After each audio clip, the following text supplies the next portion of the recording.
अस्सलाम वालेकुम ख़वातीनो हज़रात, खुशामदीद कहती हूँ मैं आपको देसी मीडिया जर्मनी में और मैं हूँ आपकी होस्ट सैयदा मैमूना हाशमी और आज एक और नए मालूमाती प्रोग्राम के साथ मैं आपकी खिदमत में हाज़िर हूँ। अभी पिछले दिनों हमारा एक प्रोग्राम ऑन एयर हुआ था जिसमें बिलाल इलियास साहब तशरीफ लेकर आए थे और हमने कोशिश करी थी कि उस प्रोग्राम में मदद करें इस हवाले से कि पाकिस्तान से जर्मनी कैसे आया जा सकता है स्टडी बेस पे और कितने पैसे लगते हैं, क्या खर्चा है और क्या खर्चा नहीं है। क्योंकि अमूमन हमारे पास इस हवाले से बहुत सारे सवालात आते हैं कि खर्चा कितना होगा, वीज़ा कैसे मिल सकता है, कोई आसान प्रोसेस बताइए, तालीम कितनी होगी। ये वो सवालात हैं जो वक़्तन-फ़वक़्तन हमारे पास आते रहते हैं और आप लोग जो हैं वो हमसे पूछते रहते हैं। तो फिर हमारी टीम ने डिसाइड किया कि हम इस हवाले से एक प्रोग्राम करते हैं जिसमें आपको ईज़ी वे में बताया जाए कि किस तरह आप पाकिस्तान से मैट्रिक करके भी जर्मनी आ सकते हैं तालीम हासिल करने और आपको उसमें पैसे भी मिलेंगे और उसके अलावा जो है आपके लिए जॉब के भी चांसेस बहुत ज़्यादा हो जाएँगे, वो भी जर्मनी में।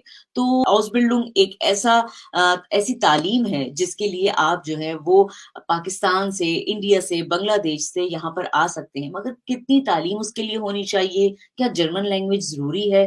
क्या उसमें पैसे मिलेंगे कि नहीं मिलेंगे? ये साल की पढ़ाई है, 2 साल की पढ़ाई है, 3 साल की पढ़ाई है। ये सब आज मालूमात जो है आपको मिलने वाली है मेरे शो से, तो आपने कहीं नहीं जाना है, आराम से बैठ के इस शो को देखना है और अपने हिस्से की इन्फॉर्मेशन कलेक्ट करके आपने रखनी है और अपने दोस्त अहबाबों की भी हेल्प करनी है, जो चाहता है मेहनत करना और बाहर आना और उसके लिए मुश्किलात बन रही हैं और वो सोचता है कि पता नहीं कितना मुझे पैसा जमा करना पड़ेगा इस सिलसिले में। तो ये सब चीज़ें आज हम आपको इस शो में फ़राहम करेंगे। तो आज जो मेरे गेस्ट हैं, सोशल वर्कर हैं और पाकिस्तानी कम्युनिटी में बड़े इस हवाले से काम करते हैं, किसी को भी अगर जॉब के सिलसिले में या कोई हॉस्पिटलों के सिलसिले में कोई भी इन्फॉर्मेशन चाहिए होती है, तो वो इस हवाले से काफ़ी हेल्प करते हैं। तो आज हमने सोचा कि उनको अपने इस प्रोग्राम में बुलाएँ और इन सवालातों के जवाबात जो हैं, वो आप लोगों के लिए हम उनसे ही आज हमारे शो में तशरीफ़ लेकर आए हैं मिस्टर आसिम और ये इस हवाले से काफ़ी अच्छी मालूमात रखते हैं, तो आइए इनसे बात करते हैं। Managing your own business can be a lot of work. A professional always makes a difference. It's imperative that your accountant keeps your finances simple, accurate, and confidential. Audited? Need help? That's why we chose Scans. They make you feel at ease knowing you and your business are in good hands.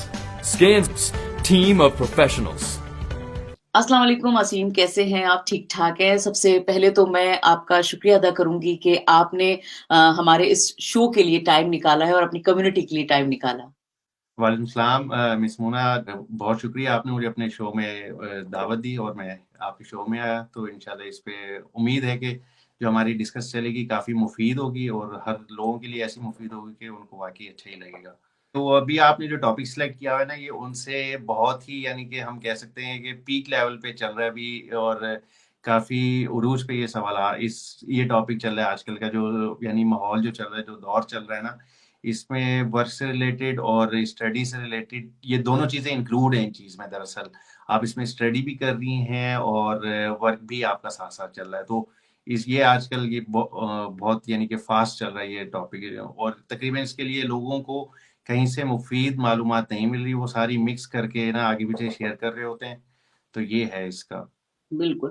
अभी हमने देखा है कि Germany में एक बड़ी अच्छी option जो है इन्होंने ओपन किया है कि यहाँ पर लोग जो हैं वो तालीम भी हासिल कर सकते हैं, साथ में जर्मन लैंग्वेज भी सीख सकते हैं और उसके साथ-साथ यहाँ पर पैसा भी उनको मिलेगा गवर्नमेंट की तरफ से और इसको आउसबिल्डिंग कहा जाता है।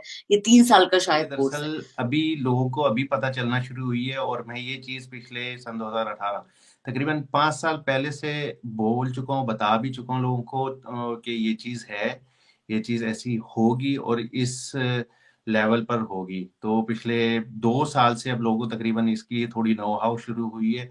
मैं तो तकरीबन इसके बारे में काफ़ी पहले से लोगों को आगाह करने की पूरी कोशिश में हूँ। अच्छा असीम सबसे पहले तो आप मुझे ये बताइए कि ये आउसबिल्डिंग बेसिकली है क्या? देखें, ये मैं बड़े ही आसान अल्फाज में आपको इसका मायने समझाऊंगा, इंशाल्लाह आपको बड़े ही इजी समझ आ जाएगा। मैं पाकिस्तान से एग्जांपल दूंगा, क्योंकि पूरी दुनिया से फर्स्ट ऑफ ऑल व्यूवर्स होते हैं, पर ज़्यादातर देखने वाले एशियंस होते हैं। भारत हो गया या बांग्लादेश या पाकिस्तान हो गया। मैं बड़े ही सिंपल वर्ड्स में इसकी आपको डेफिनेशन समझाऊंगा, उम्मीद है आपको समझ आएगी। जिस तरह हम लोग अपने मुल्क में होते हैं, वहाँ पे सबसे पहले इसको इंग्लिश में कहते हैं अप्रेंटिसशिप। अप्रेंटिसशिप वो होती है जिसमें आप दो तरह की होती है पाकिस्तान में। तो एक होती है सेल्फ, जिसमें आप पे करके आप क्या कहते हैं एजुकेशन हासिल करते हैं, और एक अप्रेंटिसशिप होती है जिसमें आपको गवर्नमेंट महीने का वजीफा यानी स्टेफन भी पे करती है। तो हाउस बिल्डिंग में इसके दो तरह के होते हैं, यानी कि इसमें 3 साल की भी होती है, 2 साल की भी होती है, 4 साल की भी होती है, पर डिपेंड करता है कि आपकी फील्ड कौन सी है। तो हाउस बिल्डिंग को इंग्लिश में अप्रेंटिसशिप कहते हैं, और इस अप्रेंटिसशिप में आपको 327 या 28 या 336 है, मैं कंफर्म भूल गया हूँ, तकरीबन इतनी है इस फील्ड्स में, यानी कि हाउस बिल्डिंग इतनी फील्ड्स की हाउस बिल्डिंग्स हैं। तो इस लिहाज से अब इसके अंदर ये होता है कि हर फील्ड के ना आपको एजुकेशन भी दी जाती है, प्रैक्टिकल्स भी कराए जाते हैं। वो फील्ड टू फील्ड डिपेंड करता है, चाहे वो आपके मेडिकल के हैं या मैकेनिकल के हैं या बेकरी के हैं या इनफ, यानी बहुत है फील्ड्स। मैं अब एग्जांपल देना शुरू करूंगा तो शो खत्म हो जाएगा, पर एग्जांपल्स खत्म नहीं होंगी। इन शॉर्ट, हम्म, अप्रेंटिसशिप में ये आपको पे भी करते हैं, पढ़ाते भी हैं, थ्योरी भी पढ़ाते हैं, प्रैक्टिकल भी पढ़ाते हैं, यानी सिखाते हैं जिस फील्ड में आप कर रहे होते हैं, और उसके साथ साथ आपको उसका वजीफा यानी स्टेफन भी पे करते हैं। हम पाकिस्तान में अगर किसी कंपनी में करते हैं कोई इंटर्नशिप या अप्रेंटिसशिप वगैरह, वो आपको 7-8 हज़ार पहले साल देते हैं मंथली, फिर अगले साल 10-12 हज़ार देते हैं। तो ये 3 ईयर्स के ना हर दफ़ा यानी कि हर साल एक्सटेंड होते जाते हैं। तो इधर ये 700-800 यूरो से स्टार्ट होके 1000-1100 यूरो तक पर मंथली होते हैं। पर पाकिस्तान में लोग इसको पीकेआर में और इंडिया में भी रुपीस में बताते हैं, तो वो एक अलग अमाउंट शो करते हैं। उस अमाउंट से फिर बिल्कुल बंदा मजीद इंटरेस्ट लेता है कि यार हमें पढ़ने के इतने पैसे मिलेंगे। उम्मीद होगी कि आपको तकरीबन हाउस बिल्डिंग की डेफिनेशन बहुत ही सिंपल वर्ड्स में समझ आ गई बिल्कुल। अच्छा, मुझे ये बताइए कि हाउस बिल्डिंग करने अगर कोई जर्मनी आता है, तो उसकी तालीमी मेयार क्या होना चाहिए? पाकिस्तान, इंडिया या हमारे जो बांग्लादेश से लोग आते हैं, तो तालीमी मेयार क्या होना चाहिए और ये कौन-सी लैंग्वेज में यहाँ पर करवाई जाती है? ये भी एक अच्छा आपका सवाल है। ये होती है, सबसे पहले तो ये जर्मन लैंग्वेज में होगी, इंग्लिश लैंग्वेज में कभी नहीं होगी। उसका एक बहुत ही आसानी से मैं आपको एग्जांपल दे देता हूँ। एग्जांपल ये है कि जिस तरह आप अपने मुल्क में, मैं मिसाल के तौर पे बांग्लादेश या इंडिया ले लेता हूँ, इंडिया या पाकिस्तान, हम लोग अगर अपनी एक कंट्री में स्टडी कर रहे होते हैं तो हमारी मादरी ज़बान में हमारी स्टडी होती है। तो इधर जो ये हाउस बिल्डिंग है, ये इनकी इंटरनेशनल कोई कोर्स नहीं है, तो इनका ये लोकल इस जर्मनी का अपना कोर्स है, तो ये सिर्फ और सिर्फ जर्मन जबान में होता है। अच्छा। तो और इसमें जो इंग्लिश पाकिस्तान में की नहीं जो होता। तालीम है, उसका क्या मेयार होना चाहिए? हाँ, ये भी बहुत अच्छा सवाल है। दरअसल जिस तरह मैं आपको एग्जाम्पल के साथ हर चीज़ इसलिए बताना चाह रहा हूँ ताकि लोग बहुत ही ईजी समझ सकें इसको। जिस तरह पाकिस्तान में अप्रेंटिसशिप मैट्रिक के बाद होता है, जिस तरह डिप्लोमा होता है मैट्रिक के बाद होता हुँ, है, लाइक 10 हुँ, क्लास के बाद। तो जर्मनी में भी हाउस बिल्डिंग 10 क्लास के बाद होती है, यानी कि जो इधर के हाउपशुले या हाउपशुले अब्शुलुस होता है, उसके बाद वो अब रियाल में जाएं या आगे अबिटूर में, या फिर अपनी हाउस बिल्डिंग सेलेक्ट करें। तो इन शॉर्ट, मैट्रिक के बाद मिनिमम आपको वो हाउस बिल्डिंग में आप एडमिशन ले सकते हैं और उसको कंटिन्यू अपनी ज़िंदगी का यानी प्रैक्टिकल लाइफ में टेक्निकल फील्ड्स में आप जा सकते हैं। इसकी ये मिनिमम रिक्वायरमेंट है, इसमें कोई बड़ी वो नहीं है। हुँ। अच्छा, तो इसमें जो पाकिस्तान का मैट्रिक है, क्या उसको भी जर्मन यहाँ पर जर्मनी में उसको रियाल या हॉप ही समझा जाता है? दरअसल मेरी पिछले यानी कि 5 साल पहले मीटिंग हुई थी इधर इस डिपार्टमेंट से, जो ये आपके डॉक्यूमेंट्स कन्वर्जन करते हैं। उन्होंने जी। बकायदा मुझे पूरा प्लान दिया था कि जो आपका प्राइमरी स्कूल है वो जर्मनी में क्या है, जो सेकेंडरी स्कूल है वो जर्मनी में क्या है, आपका मैट्रिक 9 मैट्रिक पाकिस्तान में क्या है और जर्मनी में क्या है। वो बेसिकली मैट्रिक ही हाउपशुले ही होता है। पर अब वो कभी कभी ये होता है कि जिस जिस कंपनी या जिस फील्ड में आप अप्लाई कर रहे होते हैं, वो शायद ना होने के बराबर, कह रहा हूँ शायद ना होने के बराबर, वो कहते हैं कि आप इसकी इक्विवेलेंसी कराएं, जिसको हम लोग अनरकैनन भी कहते हैं। मैट्रिक की बात कर रहा हूँ, इंटर या मेडिकल या दूसरी चीज़ों पे नहीं जा रहा, अभी हम मिनिमम हुँ, एजुकेशन की बात कर रहे हैं। मिनिमम दोनों की इक्विवेलेंसी की बात करें, वो शायद मांग ले, पर मैट्रिक इज इनफ, मिनिमम। हुँ। ठीक है। अच्छा, इसमें जब ऑज़मूलन करने यहाँ पर कोई बंदा आता है, तो उसकी कोई मतलब खर्चा कितना है और क्या लैंग्वेज कोर्स जो है वो पाकिस्तान से ही करके आना पड़ता है या यहाँ पे वो करवाते हैं कोर्स? इसका कुछ थोड़ा-सा प्रोसेस बताइए। ये भी बहुत ही ईज़ी यानी कि वे है, अगर मैं आपको बताऊँ आप बिलीव नहीं करेंगी। फर्स्ट ऑफ ऑल तो कोई खर्चा नहीं है, अच्छा। ज़ीरो। अब जो इसमें खर्चे अगर लोग अपनी तरफ से बनाना चाहें, खुद से बनाना चाहें, खुद से सोच समझ के करना चाहें, वो मैं आपको गिनवा सकता हूँ। जो लोग कर रहे भी हैं और करने के बाद बोलते हैं कि हमने यूँ-यूँ किया और हमारे पैसे ज़ाया हो गए। इन शॉर्ट यानी कि वह जो मेरी नॉलेज और मेरे एक्सपीरियंस से रिलेटेड है, इसमें खर्चा नहीं है। खर्चा हुँ, क्यों नहीं है? इसमें ब्लॉक अमाउंट का भी खर्चा नहीं है। अब उसकी एग्ज़ाम्पल आपने पूछा तो नहीं था सवाल, पर ये सवाल से बात निकल ली है। ब्लॉक अमाउंट भी खर्चों में ही आता है, पर हाउस-बिल्डिंग में ब्लॉक अमाउंट रिक्वायर्ड नहीं है। इन कंडीशन अगर आप जिस फील्ड में अपनी हाउस बिल्डिंग कर रही हैं या कर रहा है, उसके मंथली अगर 927 यूरोज़ यानी 927 यूरो से अगर कम है, तो आपको ब्लॉक अमाउंट करवानी पड़ेगी। कितनी करवानी पड़ेगी, ये भी एक सवाल है, क्योंकि हर फील्ड जो है वो आपको 927 यूरो नहीं दे रही, कोई 600 भी दे रही है, कोई 700 भी दे रही हुँ, है, कोई 550 हुँ, भी दे रही है, 800, साढ़े 800। फॉर एग्जाम्पल आइंबाइशपिल यानी कि अगर कोई फील्ड में आपने लिया और उसके आपको फर्स्ट ईयर के 800 मिल रहे हैं, मैं आपसे बिल्कुल। फॉर एग्जाम्पल की बात करूँ, तो 927 माइनस 100 तो ये आपके तकरीबन 127 यूरो बनते हैं मंथली। तो आप हुँ, इसको 12 से ज़रब दे दें यानी कि 1200 समथिंग जितने बनेंगे, तो आपने इतनी ब्लॉक करानी है। अगर 900 आपको मिल रहे हैं स्टेफन, तो आपने 27 को 12 से ज़रब दे दें, उतनी आपने ब्लॉक अमाउंट करानी, आई थिंक हाँ। 400 तक तकरीबन बनेगी। तो ये यानी कि सालाना खर्चा होगी ना मेरे ख्याल में? ये तो पूरी सालाना आप बता रहे हैं ना कि हाँ, मैं सालाना। सालाना बोल रहा हूँ, ये नथिंग है, यानी कि इसके बराबर नहीं है। और रही बात जो खर्चे खुद से करें, जो मैं लोगों को हर वीडियो, हर चीज़ में मैं मना करता हूँ। दरअसल लोग ना आधे से ज़्यादा लोग बगैर किसी चीज़ के देखिए अपनी डिग्रियाँ कन्वर्ट करवा देते हैं, ट्रांसलेशन करवा देते हैं, अटेस्टेशन करवा देते हैं, एचईसी से रिकॉग्नाइज़ करवा देते हैं। जबकि ये चीज़ें अभी रिक्वायर्ड नहीं होती, क्योंकि कंपनी को ये चीज़ें रिक्वायर्ड नहीं होती, ये एक्स्ट्रा खर्चे होते हैं, ट्रांसलेशन वगैरह कराना, अटेस्टेशन वगैरह कराना। हाँ, इसमें भी मैं आपको क्लियर करता चलूँ, इसमें कुछ फ़ील्ड्स होती हैं, जैसा मेडिकल की फ़ील्ड हुई क्रंकन फ्लीगा की, तो उसमें आपको बाकायदा trans Managing your own business can be a lot of work. A professional always makes a difference. It's imperative that your accountant keeps your finances simple, accurate, and confidential. Audited? Need help? That's why we chose Scans. They make you feel at ease knowing you and your business are in good hands. Scans, team of professionals. Translation करा के degree convert क्या equivalency भी उनको देनी होती है।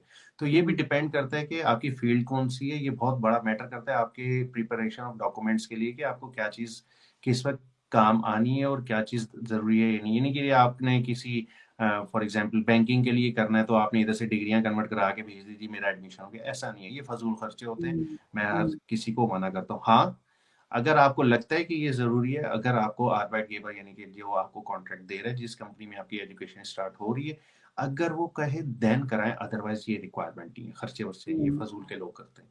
अच्छा। अच्छा, इसमें कितनी जो जर्मन लैंग्वेज है वो कितनी बेसिक आनी चाहिए? मतलब यहाँ पर A1 होता है, A2 होता है, फिर B1 होता है, B2 होता है, तो इस औसबिल्डिंग की रिक्वायरमेंट क्या होती है? दरअसल 5 साल पहले तो इतनी ख़ास रिक्वायरमेंट नहीं थी। इसमें भी ना अब 2-3 किस्म की चीज़ें हैं। दरअसल ये जो शो चल रहा है, ये पूरी दुनिया में लोग देख रहे हैं। अब जो भी मैं अभी इधर कुछ बोलूँगा, वो चीज़ अपने पे हर कोई अप्लाई करेगा, क्योंकि ये कंट्री टू हुँ, कंट्री भी वैरी करता है। अब हुँ, अगर कोई यूरोप में है, इन शॉर्ट यानी आप यूरोप में हैं और आपको लैंग्वेज इतनी आती है कि आप कम्युनिकेशन कर सकते हैं, तो आपको लैंग्वेज के कोई सर्टिफ़िकेट की रिक्वायर्ड नहीं है। मैं हाज़िर-ओ-नाज़िर और लाइव प्रोग्राम में बोल रहा हूँ। पर मैंने हुँ, आपको बोला है कि इसमें कंडीशंस होती हैं, अगर आप यूरोप में हैं। अब ये नहीं कि आप पाकिस्तान में बैठ के वो अपने पे इम्प्लीमेंट कर दें। यार वो ने तो असीम ने एक शो में बोल रहे थे कि लैंग्वेज रिक्वायर्ड नहीं है।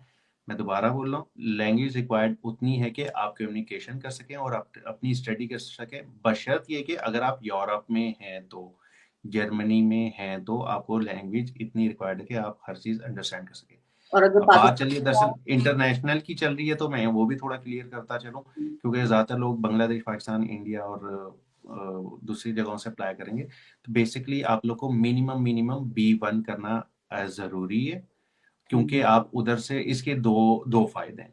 एक तो ये है कि आरपेट गेबर के लिए, यानी कि आप अपने जिसके लिए अप्लाई करेंगे वो आपके लिए प्लस पॉइंट होगा। और अगर आपने किसी ना किसी A2 करके भी आपने अगर कॉन्ट्रैक्ट वगैरह ले लिया तो फिर आपको एम्बेसी की रिक्वायरमेंट में जो है वो आपको प्रॉब्लम करेगी, वो कहेगी नहीं दिस इज अवर रिक्वायरमेंट, आपको B1 चाहिए, दैट्स इट। तो हम्म, बेहतर है कि B1 तो मस्ट करे, अगर 2 कर ले तो एडवांस, क्योंकि उसने स्टडी जर्मनों में बैठ के करनी है। आपकी क्लास में कोई फॉरेनर्स इंग्लिश लैंग्वेज नहीं बोल रहे होगा, जिससे हम लोग अपने अपने मुल्क में जिस तरह उर्दू में आपस में कम्युनिकेशन कर रहे होते हैं, तो ये लोग जर्मन में बड़ी फास्ट कम्युनिकेशन कर रहे होते हैं, क्योंकि हम्म, मैंने ऑलरेडी की है तो मुझे पता है इस चीज का। हम्म। अच्छा, ये सुनने में एक बहुत आसान प्रोसेस लग रहा है कि जी हम गए, हमने एक जर्मन कोर्स में दाखिला लिया और उसके बाद हमने 3 से 4 महीने में एक कोर्स किया और तकरीबन साल भर में हमने सारे कोर्स कर लिए और उसके बाद हम जर्मनी आ गए। कि ये वाकई इतना आसान है? और दूसरी बात ये कि क्या रिक्वायरमेंट है लैंग्वेज के अलावा, कि एक मैट्रिक पास बंदा अगर आउसबिल्डिंग के लिए जर्मनी में अप्लाई करना चाहे तो क्या सिर्फ कोर्स है उसके दरमियान हायल, उसके अलावा और किसी डॉक्यूमेंटेशन और किसी पेपर की जरूरत पेश नहीं आएगी? इसमें तो सबसे पहले ये प्रोसेस इसलिए आसान है कि सबसे आसान एक तो इसके लिए दूसरी, जिस तरह लोग बैचलर्स और मास्टर्स के लिए अपना पैसा यानी कि ब्लॉक करवाते हैं, इस कोर्स के बहुत फायदे हैं। इसमें आपकी यानी कि ब्लॉक अमाउंट नहीं होती, हम्म, आपका तकरीबन अच्छा खासा पैसा साइड पर हो जाता है, जिसकी आपको नीड नहीं पड़ती। और प्रोसेस जो आप कह रही हैं कि 3-4 महीने लैंग्वेज ही और आ गई, मैं ये यानी कि मैं बेसिकली प्राइवेट कंसल्टेंशन भी देता हूँ, पर उसमें भी मैं लोगों को बताता हूँ कि सबसे पहले आप ये ना सोचें कि एक कंपनी में 2 सीटें हैं और आप अकेले अप्लाई कर रहे होंगे। मैं हर किसी को बोलता हूँ, कुछ लोग के होते भी हैं, दरअसल ये अप्लाई करते हुए माइंड में रखें कि मुझ जैसे हजारों लोग एक कंपनी में अप्लाई कर रहे हैं। हजारों का मतलब है कि पूरी दुनिया से लोग अप्लाई कर रहे हैं, पाकिस्तान से नहीं कर रहे, हम्म, बांग्लादेश से नहीं कर रहे, नेपाल से कर रहे हैं, वियतनाम से कर रहे हैं, चाहे वो फिलिपाइन से करें, चाहे वो अमेरिका से कर रहे हैं, चाहे वो कोरिया से कर रहे हैं, चाहे वो अफ्रीका हम्म, से कर रहे हैं। इन शॉर्ट ये आपका एक यानी कि एक छोटा सा मुल्क नहीं है कि आपने बस 10-15 सीटें थी, आपने अप्लाई किया और आपका हो जाना है। हम्म, उम्मीद नहीं खोनी चाहिए, कोशिश करनी चाहिए। तो अगर आप अपने आरबैट गेवर को मुतमईन कर सकते हैं, अगर वो आपसे मुतमईन हो सकता है, तो वो आपको लाजमी कॉन्ट्रैक्ट देगा। बट माइंड में दोबारा वही मैं बात बोलूंगा कि आप ये सोच के अप्लाई कभी नहीं करिएगा मैं अकेला हूँ, मैंने अप्लाई कर दिया और मेरा हो जाएगा। नो, क्योंकि हम्म, पूरी दुनिया से लोग उस कंपनी में उस फील्ड में हर जगह अप्लाई कर रहे होते हैं। पर ये भी बात को जुटलाया नहीं जा सकता कि लोगों की सिलेक्शन भी होती है और वो आते भी हैं। और हम्म, रही बात प्रोसेस की, इसमें लैंग्वेज फर्स्ट स्टेप लाजमी है। उसके बाद अप्लाई करते हैं, तो जब आपकी प्रोफाइल और आपका इंटरव्यू अगर मैच कर जाता है तो श्योर वो आपको हायर करेंगे, क्यों नहीं करेंगे, उनको तो चाहिए, नीड है। पर ऐसी वैसी नीड नहीं है कि बस राह चलते वाले को उठा के जी इसने मैट्रिक किया हुआ है, इसने लैंग्वेज भी की है, इसको उठा के एडमिशन दे दो। हम्म, ऐसा नहीं होता। दरअसल ये लोग बहुत देखते हैं इंसान की हर चीज को ना 15-20 मिनट में नोटिस कर लेते हैं कि इसकी नेचर यानी कि इसका काम करने का या पढ़ने की इसके शौक है या क्या है, किस तरह नहीं, वो लोग उसके बाद जाके कॉन्ट्रैक्ट देते हैं। और बिल्कुल। मजे की बात, जिनको मिल भी जाए उसके बाद फिर एक जो ड्यूरेशन है उसका भी एक अलग डिटेल में, अगर कभी नेक्स्ट टाइम प्रोग्राम हो तो बताऊंगा कि हम्म, करने के बाद क्या होता है क्या नहीं, किस तरह वक्त गुजरता है। लोग ये समझते हैं कि हमने ये एडमिशन लिया तो बस हमने तीर यही था आखिरी, पर वो बर्दाश्त। पहला स्टेप था, उसके बाद बहुत कुछ होता है। हाँ, चलें आप ये भी बता दीजिए कि ये जो हाउस बिल्डिंग होती है इसका दौरानिया कितना है? 1 साल है, 2 साल है और 3 साल है? और क्या इन सालों में, जो 3 साल हैं, इसमें क्या कुछ पैसे भी दिए जाते हैं? जैसे कि अभी आपने बताया कि 900 है, तो अगर उसमें से 800 मिल रहे हैं, 700 मिल रहे हैं, तो क्या इस अमाउंट में एक इंसान का यहाँ पर खर्चा पॉसिबल है? हम चलें, ये मैं आपको ड्यूरेशन सबसे पहले ड्यूरेशन बता देता हूँ, ये वैसे मैंने पहले भी बताई थी। वेल दरअसल डिपेंड करता है फील्ड टू फील्ड पे ना, कुछ दो हाँ, साल की भी होती हैं और उसके बाद कुछ 3 साल की भी होती हैं, कुछ 4 साल की भी होती हैं। जो 2 साल की होती है मिनिमम, वो भी हाउस बिल्डिंग ही होती है, पर मैंने 2 साल वाली भी की है और उसके बाद मैंने 3 साल की भी की है। दरअसल जब आप 2 साल की किसी फील्ड में पास आउट कर जाते हैं ना, तो मैं अपनी उससे मिसाल दूंगा, मैंने होप ऑफ आकर बैठे की है। हुँ, उसमें कंस्ट्रक्शन से रिलेटेड है। अब उसके अंदर जो 1 साल की और स्पेशलाइजेशन होती है ना, अगर कंपनी देखती है कि अगर आप इस काबिल हैं कि आपकी लैंग्वेज बैरियर नहीं है, आप काम अच्छा कर रहे हैं और मजीद अच्छा कर सकते हैं, तो वो आपको कहते हैं चलें आप 1 साल की और स्पेशलाइजेशन कर लें, तो वो फिर 3 साल की हो जाती है। इन शॉर्ट 2 2 ईयर्स की तो है ही है, पर 1 साल की और स्पेशलाइजेशन भी फील्ड टू फील्ड लोग कर सकते हैं हो इसमें। जाती है। अच्छा, सही। रही बात इसमें आपका महीने का खर्चा की, ये बहुत सिंपल सा फॉर्मूला है। आप जर्मनी की किसी भी शहर जाएंगे, एक तो डिपेंड करता है सिटी टू सिटी के उधर रेंट क्या है। अब वो कैमनेट साइड पे 150-200 भी रेंट है रूम का, बर्लिन साइड पे 600-700 भी रेंट है रूम का। तो डिपेंड करता है एरिया भी। अगर आपको 700-800 भी महीने के मिल रहे हैं, इनफ फॉर यू, क्योंकि आपने रूम का रेंट देना है 200-250-300 इनफ। 100-200-300 आप खाने पीने के कर लेंगे, आपको 100-200 फिर भी बचेंगे अगर आपने कोई स्पोर्ट्स वगैरह या अपनी कोई हॉबीज करनी है। और आप इसके साथ अपनी एक पार्ट टाइम जॉब भी कर सकते हैं। ये सवाल का हिस्सा नहीं था पर मेरा इन्फॉर्मेशन देना लाजमी था। बिल्कुल तो बिल्कुल। आप 42 hours weekly, sorry per day, per week 10 hours आपको अलाउ है। आप अलाउंस। महीने के 40 आवर्स एक्स्ट्रा मिनी जॉब के तौर पे आप अपने साथ एडिशनल कर सकते हैं। उसके भी 520 यूरोस आई थिंक होते हैं अगर आप करें तो। ठीक है। वो अलाउ होता है आपको। वो अलाउ होता है, बिल्कुल। अच्छा, इस आउसबिल्डिंग करने कोई आता है तो क्या आउसबिल्डिंग के बाद यहाँ पर इजीली जॉब्स मिल जाती हैं? क्योंकि अमूमन लोगों का ये सवाल होता है कि जी हम आएंगे, 2 साल हमने इतना अपना वेस्ट किया यहाँ पर गुजारा जर्मनी में, या 3 साल, तो उसके बाद यहाँ पर जॉब के चांसेस कितने होते हैं? अब इसमें मैं आपको प्रैक्टिकली, अभी थोड़ी देर पहले मेरा वही टॉपिक ओपन होने लगा था, मैं बता देता हूँ। दरअसल हाउस बिल्डिंग कॉन्ट्रैक्ट लेना बड़ी वो नहीं होती। उसके बाद उसका जो दौरानिया होता है 2 साल का, मैं 2 साल से ही शुरू करूंगा। दरअसल हुँ, उसमें जब आपकी प्रैक्टिकल्स और थ्योरी क्लासेस हो रही होती है ना, कंपनी को आपको पर डे की पूरी रेपुटेशन आपकी जा रही होती है, आपकी कंपनी को जो आपको हायर करती है कैसे हुँ, जा रही होती है। सबसे पहले वो देखती है कि ये पंक्चुअल है या नहीं, प्रायोरिटी पे। और सबसे यानी कहते हैं ना, सबसे मेन पॉइंट क्या है आपको अपनी जॉब को सेव करने का या कंपनी में इंटर रहने का। सबसे पहले वो आपकी देखती है पंक्चुअलिटी। अगर आपका 7 बजे है, 7 PM है, तो आप 7 PM से बेहतर है कि आप 5 मिनट पहले आए। यानी कि आप 7:02 आ रहे तो भी आपका बैड कैरेक्टर है, 7:03 आ रहे तो भी बैड कैरेक्टर है, 7:01 यानी 1 मिनट आ रहे तभी ये बैड बैड कैरेक्टर है। इन शॉर्ट, यानी कि आपका जो दौरानिया होता है, इसमें आप अगर स्कूल जा रहे हैं, यानी जो आपकी थ्योरी क्लासेस हो रही हैं, उसमें आपके जो 5 घंटे हैं आप उसको किस तरह यूटिलाइज कर रहे हैं क्लास में, कि बातूनी हैं या फिर आपके मैनर्स कैसे हैं, आपकी कम्युनिकेशन कैसी है टीचर्स के साथ, आपके ग्रुप गैदरिंग कैसी है, क्योंकि जर्मन्स की अपनी होती है। और आप अपना टाइम यूटिलाइज किस तरह कर रहे हैं, टाइम पे छुट्टी कर रहे हैं, टाइम पे नहीं आ रहे। अब वही चीज आपकी जॉब पर आ जाती है। आप इस दौरान जो जॉब कर रहे हैं, आप टाइम पे जा रहे हैं या नहीं जा रहे, आपका माहौल फ्रेंडली है या नहीं है। अगर आप फ्रेंडली नहीं है तो वो आपको ये मिसाल वही हो जाएगी कि आपने 2 साल अपना टाइम वेस्ट किया और इन द एंड आपने डिग्री ली और कंपनी ने कहा वी डोंट नीड यू, हमें आपकी जरूरत नहीं, अब आप जा सकते हैं। तो इन शॉर्ट ये बहुत मैटर करता है कि आपका जो 2 साल का दौरानिया है, आपका हर घंटा हर लम्हा कंपनी नोट कर रही होती है उसको, कि ये क्या कर रहा है क्या नहीं कर रहा। तो ये बहुत बड़ी मैटर करती है। आपका टाइम अच्छा गुजरना चाहिए, पढ़ाई के लिहाज से भी, काम हुँ। के लिहाज से भी, और फ्रेंडली लिहाज से भी, माहौल के लिहाज से भी। सबसे पहली बात जो हमने आपको दी, पंक्चुअलिटी। ठीक है। अच्छा, इसमें जब पढ़ाई करने कोई आता है हॉस्पिटलों के लिए, सबसे पहला सवाल लोगों का यही होता है कि भई हम साल के साल पाकिस्तान जा सकते हैं कि नहीं जा सकते हैं?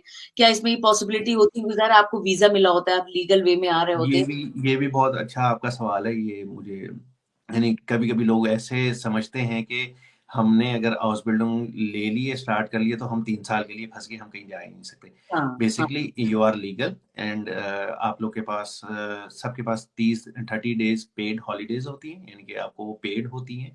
आप अपनी वो हॉलीडेज ले सकते हैं। इसमें एक और एडिशनल बात ऐड कर सकता, चलो कहीं से नहीं लोग, मुझे नहीं पता चैनल में बताते हैं या नहीं बताते, बनाते या नहीं बनाते। आप वो जो हॉलीडेज हैं वो उस वक्त यूटिलाइज कर सकते हैं जब आपकी फील्ड वर्क चल रहा होता है। जो आपका 2 साल का टाइम टेबल होता है, उसके अंदर आपकी थ्योरी क्लासेस, प्रैक्टिकल क्लासेस और जो फील्ड वर्क का काम होता है ना, उसमें आप अपनी छुट्टियां यूटिलाइज कर सकते हैं। इसका प्लान होता है बाकायदा। 3 हफ्ते आपकी थ्योरी क्लासेस हैं, 4 हफ्ते काम है, 2 हफ्ते प्रैक्टिकल क्लासेस हैं। तो आपको इस दौरान अपनी छुट्टियां भी, इन शॉर्ट उसके बाद 30 डेज पेड हॉलीडेज होती हैं। वो working days not weeks include. हुँ, हुँ। अच्छा, हाउस-बिल्डिंग करने के बाद यहाँ पर जॉब के चांसेस क्या होते हैं? क्या यहाँ पर ईज़िली जॉब्स मिल जाती हैं? अगर मिसाल के तौर पे कोई अगर यहाँ पर आता है और हाउस-बिल्डिंग करता है, तो उसको ये डर तो नहीं होगा कि जी मैं हाउस-बिल्डिंग कर लूँ, उसके बाद जो है मुझे दोबारा पाकिस्तान भेज दिया जाएगा? नहीं, इसके मैं आपको बड़े प्लस पॉइंट बताता हूँ, बड़ी इजी एग्जांपल है, ये आप एग्री भी करेंगी इससे। जैसा भी किसी भी कंपनी में कोई वैकेंसी ओपन होती है ना, तो उधर एक मास्टर्स लेवल का भी एक वैकेंसी ओपन है, बैचलर लेवल की भी है और पीएचडी लेवल की भी है और हाउस बिल्डिंग लेवल की भी है। तो मैं एग्जाम्पल के तौर पे आपको समझा, अगर उन्होंने पीएचडी 1 रखना है, मास्टर्स 1 रखना है, बैचलर 2 रखने हैं, तो वो हाउस बिल्डिंग वाला 4 या 5 रखेगा। तो हाउस बिल्डिंग के बाद आपकी अपॉर्चुनिटीज ज्यादा होती हैं जॉब्स की। बात वहीं आ जाती है अगर आप में कोई कारीगरी आप में काबिलियत है तो। हुँ। अच्छा, जर्मनी में कौन-कौन सी आउसबिल्डुंग्स जो हैं वो इस वक़्त ज़्यादा रिक्वायरमेंट जिनकी बहुत ज़्यादा है, और अगर कोई मतलब इसमें आना भी चाहे तो बहुत ईज़िली आ सकता है। तो कुछ चंद के नाम आप बता दीजिए ताकि हमारे जो सुनने वाले हैं उनको थोड़ी-सी हेल्प हो जाए कि हाँ जी, इस तरह की काम में जो है जर्मनी में अभी जगहें हैं और वो अप्लाई कर सकते हैं। मैं सबसे पहले तो शुरू वैसे जो लोग इसको सॉर्ट आउट कर रहे हैं उनके उनको पता भी होगा, पर मैं भी कंटिन्यू करना चाहूँगा इस चीज़ को। सबसे पहले तो इधर जो टेक्निकल फील्ड्स है ना, लाइक कंस्ट्रक्शन से रिलेटेड होगी। अब कंस्ट्रक्शन सिर्फ वो ईंट पत्थर और वो नहीं है। कंस्ट्रक्शन कंस्ट्रक्शन से ये रिलेटेड ये भी है कि आप इलेक्ट्रिकल की हो या मैकेनिकल के हो, और टेक्निकल फील्ड्स की जो भी हाउस बिल्डिंग होंगी ना उसमें इनको रिक्वायर्ड होगा। यहाँ तक कि पेंटर्स। अब दरअसल पाकिस्तान में ना हाउस बिल्डिंग की डेफिनेशन बताना भी बड़ी मुश्किल होती है। अब मैं उनको बोलूंगा कि जी जो पेंट करते हैं उसकी भी हाउस बिल्डिंग करनी, ये भी एक फील्ड होती है करने की। और जो मिस्त्री होते हैं वो भी हाउस बिल्डिंग होती है। मैकेनिकल से रिलेटेड हाउस बिल्डिंग, जो ये वेल्डिंग वगैरह करते हैं, इसकी भी हाउस बिल्डिंग होती है। इसके अंदर भी कैटेगरीज हैं। इसमें यकीन करें आप ना होने के बराबर बंदे हैं। मैं अपनी प्रूफ हूँ, यानी मैं अपने उसमें, यानी कि जब मेरा टेस्ट हुआ था, वो फ्लीजन लीगा कहते हैं टाइल लगाने वाले को। यकीन करें पूरे एरिया से, यानी कि जो एक उम्र आप कह सकते हैं कि सिटी से ना सिर्फ एक बंदा पेपर देने आया था प्रैक्टिकल। तो आप अंदाजा लगाएं कि एक टाइल लगाने वाला इनके पास नहीं है। हाँ, तो हाँ। और मेडिकल से रिलेटेड आप काफ़ी फील्ड्स में काफ़ी इसकी रिक्वायरमेंट है। मेडिकल फील्ड में भी आप जा सकते हैं। इनके पास जो ओल्ड होम्स हैं या अल्टनहाइम जिसे हम कहते हैं, उनकी look after take take care करने वाले लोग बिल्कुल भी नहीं है। नहीं। और इनकी इंडस्ट्री में, यानी कि हर फील्ड में तकरीबन चाहिए। हाँ, ऑफिसेज वाले जो हो गए, जो वाइट कॉलर जॉब्स होती हैं, लाइक बैंकिंग हो गई या शॉपकीपर, काउफ्राउ या काउफमैन जो कहते हैं, जो व्हाइट कॉलर वाले होती है ना, वो लोग इनको कम रिक्वायर्ड है, क्योंकि वो इनके कंट्रीज से ही इनको मिल जाते हैं। जो इनकी जो अपनी नस्ल है वो हार्ड काम करना नहीं चाहती, और जो दूसरे जो हार्ड काम है वो कहते हैं जी हम इजी वाला काम कर सकते हैं, लाइक बैंकिंग का हो गया, ऑफिस का हो गया, या सोशल आर्बाइट, यानी एक्सवाइजेड जो ऑफिशियली होंगे ना वो लोग कर लेंगे, उसमें कम रिक्वायरमेंट होगी। बनिस्बत टेक्निकल के जिसमें थोड़ा हार्ड काम भी इनके लिहाज से हार्ड होगा। हम लोग तो ज़ाहिर है हमारी रूटीन होती है तो हमें इतना फील नहीं होता। नहीं। असीम, ये बताइए कि जैसे यहाँ पर लोग आना चाहते हैं तो उनको चाहिए होता है कि कोई प्रॉपर अपनी ज़बान में कोई मशवरा देने वाला या कंसल्टेंट मिल जाए उनको। तो क्या इसके लिए ज़रूरी है इस चीज़ की कि कोई आप किसी को हायर करें या किसी से मशवरा लें और फिर आप यहाँ पर आएँ? दरअसल इसका मैं 2 जवाब देना चाहूँगा। दरअसल हम जो पाकिस्तान में बैठे होते हैं, भारत में बैठे होते हैं ना, फर्स्ट ऑफ ऑल इस फील्ड का, इस स्टडी का अभी तक मुझे कंसल्टेंट नहीं मिला। यानी कि मुझे क्या नहीं मिला, क्योंकि हर कोई राब्ता करने की कोशिश करता है तो वो मुझे बताता है कि प्रॉपर कोई चीज़ मिला जिसे हम अपने मुल्क में एजेंट कह सकते हैं या ब्रोकर कह सकते हैं, कि वो कुछ ना कुछ पैसे लेके कॉन्ट्रैक्ट बाय करवा सकते हैं। इस तरह के कुछ लोग हैं इस तरह के लोग। पर प्रॉपर वे से जो आना चाहते हैं, उस तरह का कोई अभी तक कंसल्टेंट स्टार्ट नहीं हुआ पाकिस्तान में, क्योंकि वो लोग सिर्फ एक दो फील्ड के कॉन्ट्रैक्ट के उसके चक्कर में लोगों को सेल आउट कर रहे हैं। और ये बड़े ही मुझे अफसोस के साथ कहना पड़ता है, मैंने क्योंकि जब इंफॉर्मेशन जबकि सिर्फ मेरे को थी 2017 या 18 में, इसको मैं इसलिए सबको बताना चाहता था अपनी कम्युनिटी को, कि ये एक फ्री ऑफ कॉस्ट काम है। आप खुद थोड़ी हिम्मत करके कर सकते हैं, और अगर कोई गरीब यानी कि मिडिल लेवल का भी बंदा हो तो वो भी बाहर आ सकता है। अगर कोई मिडिल लेवल या गरीब घराने का और अगर मेहनती होगा तो अगर वो बाहर निकलेगा तो उनका पूरा खानदान सीधा होगा। बेसिकली हुँ। कंसल्टेंट की ज़रूरत नहीं है। पर जो हमारे पास हमारे मुल्क में जिनके पास पैसा होता है वो फिर किसी और तरीके से अपने ना ये कॉन्ट्रैक्ट वगैरह हासिल करने की कोशिश करते हैं। और कुछ लोग कामयाब भी हुए हैं मुझे, क्योंकि कॉन्ट्रैक्ट वगैरह वीज़े वगैरह लोग सेंड भी करते हैं। और बाकायदा अगर कोई अनाउंस करता है तो उसकी हिस्ट्री जब मुझे पता चलती है तो थोड़ा अफ़सोस और दुःख भी होता है। पर मैं क्या फिर ये सोचता हूँ कि यार इनके पास क्या और ऑप्शन अब नहीं है, तो ये ऐसा कर रहे हैं। और रही बात कंसल्टेशन की, मुझे काफ़ी लोगों ने बोला कि आप करें, मैंने बोला मेरे तो नहीं करूँगा, क्योंकि इसकी एक बुनियादी वजह मैं आपको बताना चाहूँगा और आप इसको एक्सेप्ट भी करेंगी। दरअसल मुझे मेरी इज्जत प्यारी है, मुझे पैसा प्यारा नहीं है, क्योंकि हम किसी को हायर करके इधर बुलवा दें। मेरे तकरीबन इधर कंपनीज में कॉन्टैक्ट्स भी हैं, मैं लोगों से कंपनियों से मिला हुआ भी हूँ। मैं अगर किसी की कॉन्ट्रैक्ट के इंटरव्यू दिलवा के और वो इधर आ भी जाए और अल्लाह ना करे वो 2-3 महीने बाद आगे पीछे हो जाए, तो इसकी क्या गारंटी है कि वो बंदा रहेगा। तो मैं इस वजह से कंसल्टेशन ओपन नहीं करता, पूरे प्रोसेस की कंसल्टेशन किसी को नहीं देता। हाँ, एक लाइव मेरा वो होता है, कहते हैं प्रोग्राम होता है, अगर वो उसकी कंसल्टेशन लेने जाए तो वो एक अलग चीज़ है। पर मेरा एक यूट्यूब चैनल बनाया हुआ है मैंने बाकायदा, जो डिटेल में मैंने अभी आपके शो में जितनी थोड़ी बहुत दे सकता था मैंने जिस हद तक ओपन दी, पर मेरे चैनल पे टोटली इंफॉर्मेशन अवेलेबल है, आपको हर चीज़ मिल जाएगी, कहीं जाने की ज़रूरत नहीं होगी, सबसे चीज़ सेम होगी। आप बेशक यूट्यूब पे सर्च कर सकते हैं असीम हाउस बिल्डिंग के नाम से, तो आपको ईज़िली बहुत मिल जाएँगी। पर आपको नहीं, काफ़ी इन्फॉर्मेशन मिल जाएगी, आपको कहीं जाना नहीं पड़ेगा नहीं, कंसल्ट। तो ये चीज़ सबको आम करें और आगे शेयर करें, लोगों को बताएँ कि हर चीज़ पैसे से नहीं होती, थोड़ी मेहनत से भी हो जाती है। और ये ऑप्शंस अल्हम्दुलिल्लाह 4-5 साल से जर्मनी ने खोले हैं। मैं तो बताया था 3 साल पहले भी कि ये वक़्त आएगा कि लोग इस पे बिज़नेस भी करेंगे, और नो डाउट इस पे अब लोगों ने इंटरेस्ट और बिज़नेस भी शुरू कर दिए, जिसकी मुझे अफ़सोस है कि जो चीज़ एक लीगल किसी के लिए हो सकती है वो पॉसिबल हो। इसीलिए मैंने आपकी यानी कि बड़े शौक से मैं बड़ा वो हूँ कि आप हमेशा ऐसे ही टॉपिक लेकर आती हैं जो लोगों के लिए मुफ़ीद साबित हों। तो नहीं, कम्युनिटी के लिए अब उस पे डिपेंड करता है कि वो इस चीज़ को सीरियस लें या मज़ाक करके इग्नोर करके आगे करें। बिल्कुल। नहीं, मैं सबसे पहले तो आपका ही शुक्रिया अदा करूँगी कि आपने इतना टाइम निकाला और माशाल्लाह से आपने काफ़ी हद तक मुझे लगता है कि उन सवालातों के या उन चीज़ों के जवाबात दिए जो कि रिक्वायरमेंट लोगों की तरफ से थी। और मुझे उम्मीद है कि काफ़ी हद तक फ़ायदा भी हुआ है और आपका शुक्रिया कि आपने हमारे शो के लिए टाइम निकाला जी, जी, और शुक्रिया ख़ास आपका। तौर पे अपनी कम्युनिटी के लिए टाइम निकाला। हाँ, वो उसके लिए निकालना चाहिए। दरअसल मैं हमेशा सोचता हूँ कि आपका वजूद में होना आपकी कम्युनिटी के लिए क्या फ़ायदेमंद है। बिल्कुल। आपकी कम्युनिटी को आपसे कुछ फ़ायदा हो रहा है या नहीं हो रहा। तो मैं इस बात को बड़ा सीरियस लेके चलता हूँ कि मेरी ज़ात से अगर मैं जिस मोहल्ले में या जिस एरिया में या जिन लोगों में रह रहा हूँ, अगर उनको मेरी ज़ात से फ़ायदा ना पहुँचे तो फिर वो मुझे अफ़सोस होता है। हर हर इंसान की अपनी-अपनी सोच है, चाहे वो बिल्कुल। किसी भी लिहाज़ से हो। फ़ायदा लोगों के लिए पहुँचाना चाहिए, चाहे वो नॉलेज में हो या इन्फॉर्मेशन में। इन्फॉर्मेशन हो। तो बहुत शुक्रिया सेम कि आपने जो है वो टाइम दिया है और इंशाअल्लाह ताला अगर हमारे पास इस तरह इस हवाले से और सवालात आते हैं तो इंशाअल्लाह हम कोशिश करेंगे कि इस प्रोग्राम को दोबारा से प्लान करें और उन सवालातों के जवाबात जो हैं वो उसमें हम ज़रूर शामिल करें। तो बहुत जी। शुक्रिया। जी, जी, शुक्रिया। Thank you so much. मिलते हैं फिर इंशाल्लाह अगले इंशाअल्लाह, प्रोग्राम में कभी हम इंशाअल्लाह। लोग। बहुत